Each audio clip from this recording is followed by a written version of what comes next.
Hey there everyone, I hope you're rocking today. I've been a bike commuter since my PhDs in 2004 in Western Australia. I've biked in all sorts of weather conditions, from rain to snow, minus 28 Celsius, that's minus 18.4 Fahrenheit, to plus 43 Celsius or 110 Fahrenheit, not in the same country. In this video, I'm going to talk about what it takes to be an all-year, all-season bike commuter. Before I get going, if you have any questions or concerns or anything you want me to talk about, just leave them down below. Let's get rocking.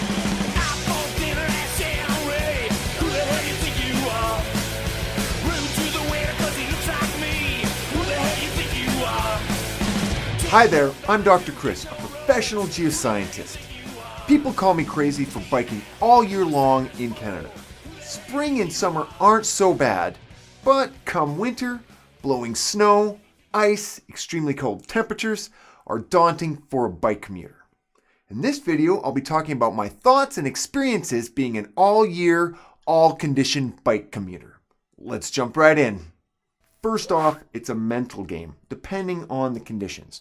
When I started biking all year round, that was in 2004 when I was starting my PhD in Perth, Western Australia. I was biking about 9.5 kilometers from where I was living to the institution. The weather in Perth is great all year.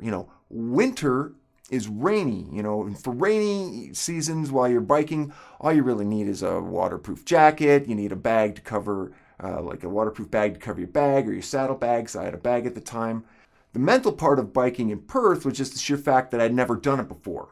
Now, when I moved back to Canada, that was a little bit different. I wanted to keep riding, which was okay in spring, okay in summer, but then fall starts coming, and that's when the temperatures start getting colder, and that's when there was winter, and that's when the mental game really comes into effect. For me, when that first day of minus 10 with ice and snow comes, I actually get pretty nervous. Minus 10 isn't too bad. Minus 15 starts getting a little bad. My cutoff is about minus 19. And that's because I think it's kind of dangerous to bike 11.5 kilometers and minus 19 in case something happens to my bike and I have to walk. But I still have to mentally prepare myself for the cold conditions. It's not too bad. People think I'm crazy, but lots of the time it's all up here. Next, for me, there has to be a balance between the time spent commuting and the time that would take me to get there by other means, say taking transit or driving. The commutes I've chosen have been between 10 and 15 kilometers. 15 kilometers was pretty far, it was a good challenge. 12 kilometers seems about a good distance from door to door.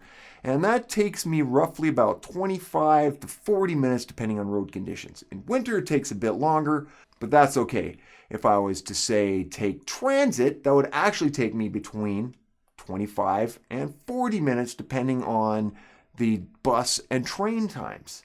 If I was to drive, then I have to deal with the road rage, the parking rage, or if I bike in, all I'm doing is I'm going on roads. You might consider that a little bit dangerous, but I stick to the paths as much as I possibly can. But for me, it's the balance between the time, in this case for me, 12 kilometers, 25 to 40 minutes, versus other forms of commuting, which would take about the same time but come with a hell of a lot more baggage. Next, have good gear and take care of it. Now, I don't advocate for buying a really expensive bike, especially in Canada, since I go through a bike probably about every 2 to 3 years, even with the maintenance that I do on the bikes. I also don't spend any more than about $800 on a bike. There's other added costs like getting spiked tires for winter, which I have too, to ensure my safety while I'm biking in the winter. I also have slick tires for when I'm biking during the summer and spring. I maintain this gear by doing maintenance every month on it. I clean the chain, I spray everything down, I check the brake pads. I should also say I've been using disc brakes for the past 10 years. Also, as of 2016, I moved to hydraulic brakes. It takes a little more maintenance, but I like the results so far. Another thing I do is I make sure I buy the proper gear for the road conditions. I've got slick tires for summer and spring, and a bit of fall. And I've got spike winter tires for, well, winter snow and ice conditions. Cutscene. I got the spike snow tires right here, and if you can see, they're pretty spiky. They're great for snow. I love them, but even on ice, you gotta ride slow, because I've done some 360s on ice, even with these guys on my bike. I also carry extra equipment like rain gear, tools, extra tubes. I even have tape. I've got zip ties in case I need zip ties for some reason, because it's good to be prepared for anything while on the road. Finally, I'm an all-year, all-condition biker because it's great exercise. Biking 22 kilometers a day gives me legs of iron. I also get a bit of bragging rights because I can say, hey, I bike in -18. What do you do? I squeeze onto the bus and stuff. Boom! And those were some of my experiences and thoughts on being an all-year, all-condition bike commuter. It's great exercise, easy on bank, and a great time saver if the distances are right. Thanks for watching. If you like this video, please give me a big thumbs up, subscribe to my channel, add me to your LinkedIn, or even better, share my videos through your networks. Till next time, I'm Dr. Chris. Keep rocking.